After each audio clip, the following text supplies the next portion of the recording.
Welcome to Inside Business Today. You know, financial technology continues to reshape how people access and manage money.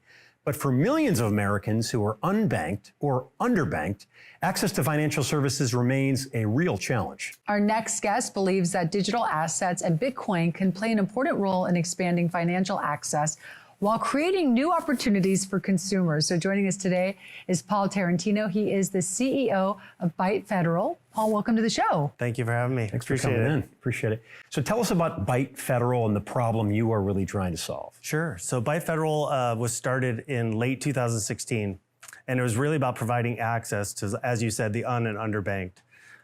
In the early days of Bitcoin, when there were no exchanges, no banks, and no Wall Street firms handling it, you would meet people at a coffee shop and you never knew who you were going to meet. Yeah. So the goal was to set up a company where you could have a safe, reliable corporate entity that you could do a peer-to-peer transaction with.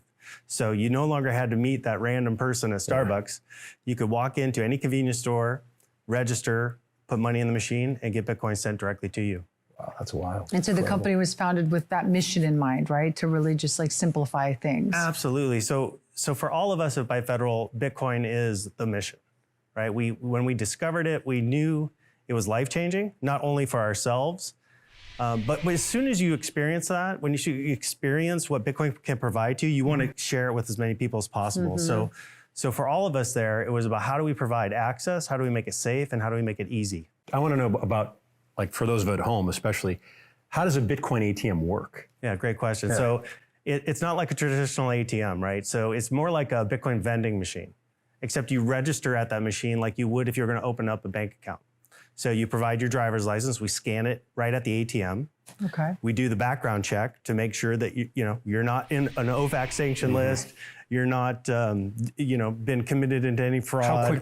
How quickly can you do that? We do it very quickly. We use AI and we use artificial intelligence in order to map your face. We're taking real images of you at the ATM. We're matching it to your driver's license. We're grabbing the social security number. Oh, wow. We're checking out all those details to make sure you are who you are. Yeah. Once you're registered, then you can do a transaction. And that's when you choose what currency you want to buy.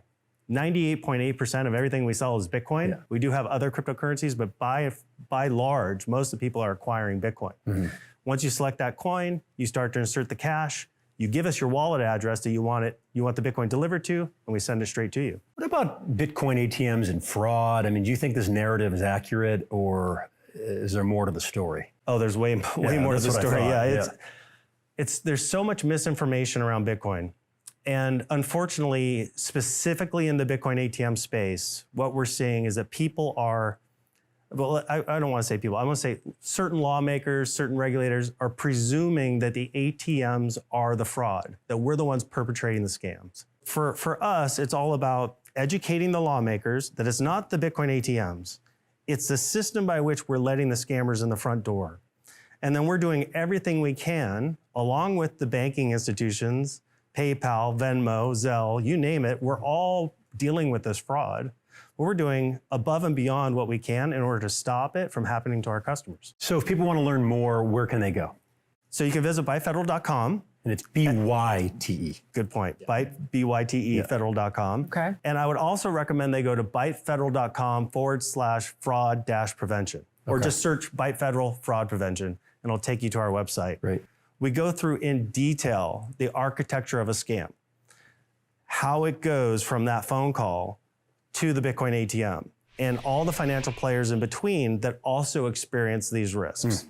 So there's source material there, there's data there, and we hope that the lawmakers and legislators that we're sharing this with will take the time to read that before they start passing legislation that bans access to these ATMs that are doing so much good. Yeah. Every time you eliminate access to this, you're eliminating the potential for somebody who's underserved to get ahead. So you're doing as much harm as you're doing good. And education is really the point. That's it. Knowledge is power. So knowledge is power. Paul, thank you so much for joining us. We appreciate you taking the time today. Yeah. Thank you very much. I appreciate it. And thank you all for watching. We'll see you next time.